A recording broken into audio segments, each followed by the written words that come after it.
Yahoo! Hello, hello, hello mga masters at mga kadshi! Good morning, good morning, good morning, good morning po sa inyong lahat dyan sa Pilipinas at sa buong Asian countries.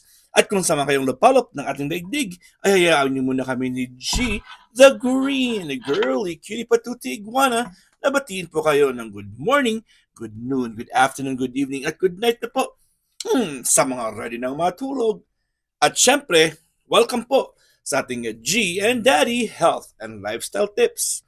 Ngayon po ay mag-continue pa rin po tayo sa pag-lecture tungkol sa avocado.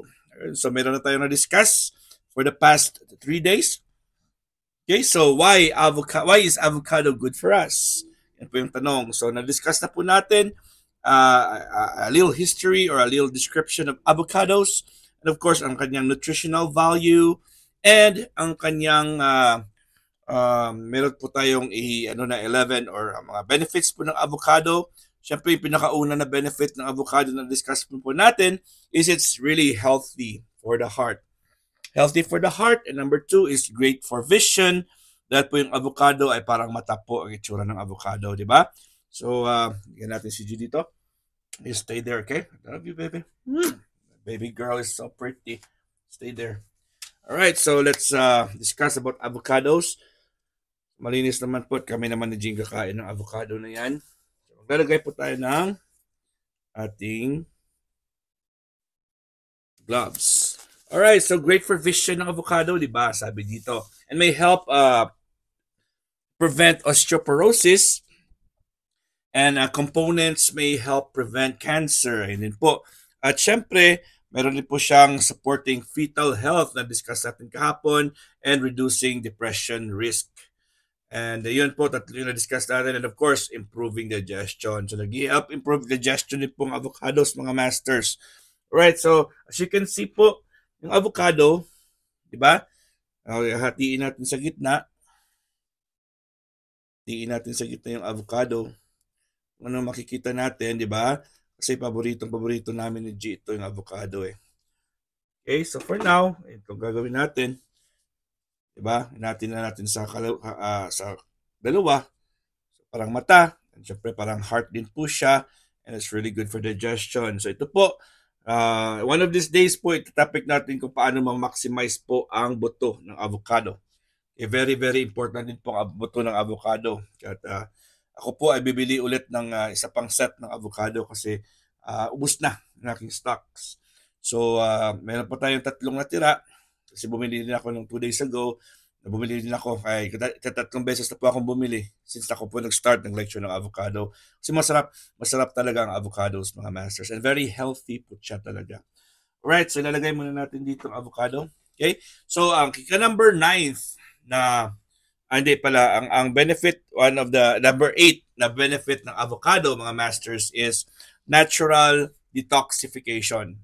It's a natural, it helps with natural detoxification. Pag sinabi natin detoxification, so meron tayong mga toxins sa katawan natin na ipapalabas. At merong cleansing na mangyayari pag meron tayong kinakain na avocado. So adequate fiber promotes regular bowel movement.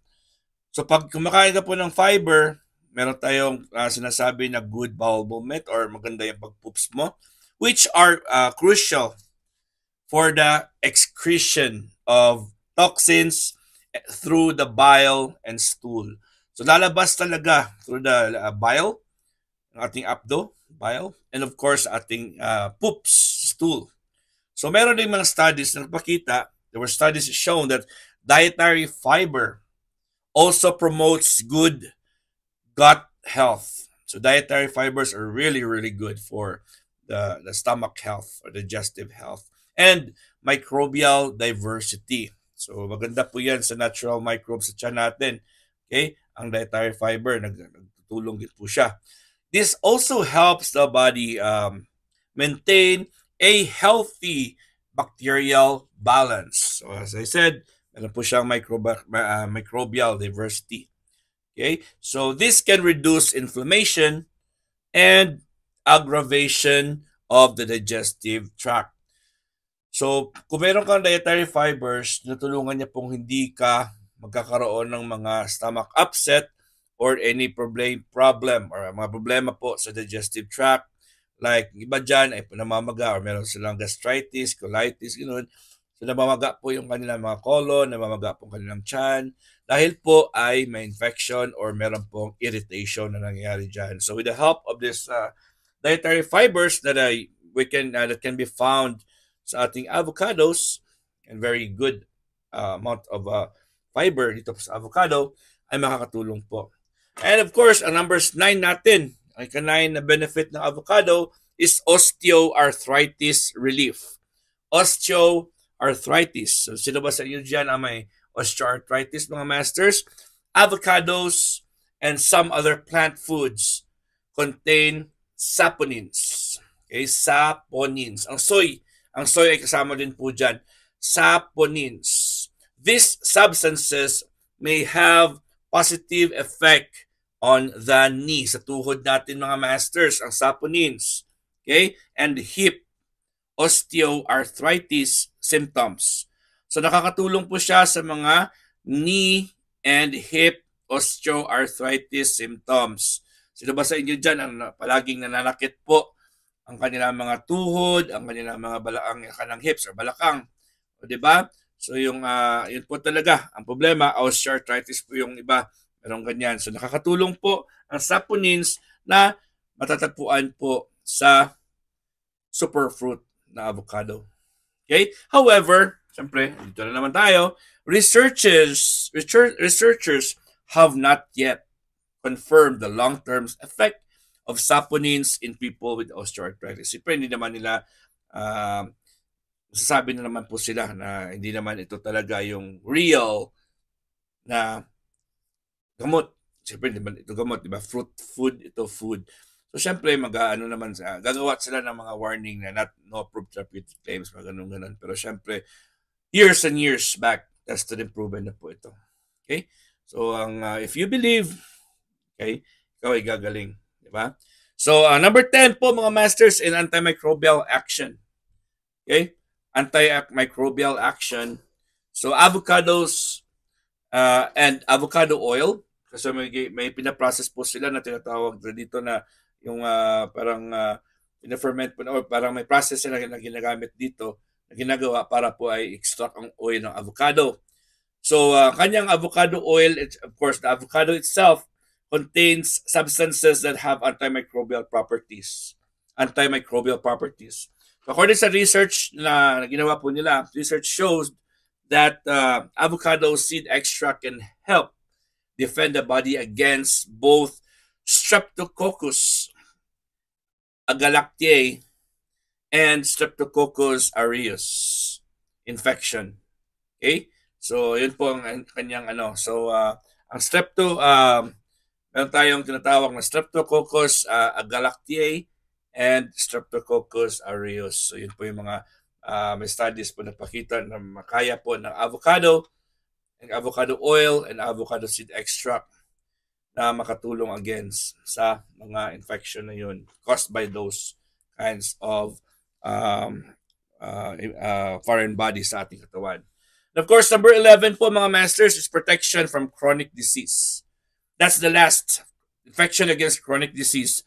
The monounsaturated fat in fatty acids in avocado may be beneficial in preventing chronic conditions such as cardiovascular disease. Nakakatulong po ito para po sa ating heart health. Ang monounsaturated fatty acids found in this superfood or superfruit called avocado. Okay? So, meanwhile, research suggests that an optimal intake of fiber may reduce the risk of stroke. Siyempre, pag marami ka or good ang iyong pag-maintain at pagkain po ng fiber, ng dietary fibers, ay nakapagpababa po ng risgo or risk para magkaroon ng stroke, hypertension, and diabetes and obesity. Okay? So, makakapagbaba po siya ng chance na magkaroon tayo ng stroke, hypertension, diabetes, and obesity. So, yun po. and certain gastrointestinal diseases. Yan po, marami po siyang matutulungan. And avocados are rich in fiber. Siyempre, mas marami, maganda po yung fiber nito. The right fiber intake can also lower blood pressure and cholesterol levels. Pag tama po yung intake mo ng dietary fibers, makakapagpababa po siya ng blood pressure or BP and cholesterol levels. Helps improve insulin sensitivity and enhance weight loss. Nakakatulong din po ito para sa insulin. Pag-absorb ng insulin sa katawan natin. And of course, enhance weight loss. So, pwede tayo mag-lose ng weight with the avocado for people with obesity. Yan, so maraming recipes po ang pwede natin gamitin at pwede natin gawin. A person can incorporate avocados sa kahit saan po mga diet and various ways. Soft avocados, for example, making delicious guacamole, okay? While firmer avocados are great for slicing and adding to salad and sandwiches. Okay? So, syempre, yun po ang ating topic for today.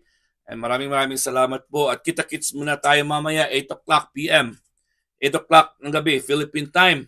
Para po sa ating ating Puyaters Premier Marathon. And of course, Master Worm po yung host nyo, 8 o'clock in the afternoon, in the evening, Philippine time. And to be fun, na meron tayong kantahan. At ini-invite ko po sa mga gustong kumanta at umakyat, ay welcome po kayo sa bahay ni Master Worm. Siyempre maraming salamat din Puyaters sa tiwala. And of course, with full support from your Bahay Kulitan family. Okay, so hanggang dito lang muna tayo at si G natin at ako po kakain muna ng aking avocado at super sarap at paborito ko po ito. Ito lang po ginagawa ko. So wala, diretso na po ito. Creamy. Kung minsan, nilalagyan ko ito ng honey. God is great! Yahoo!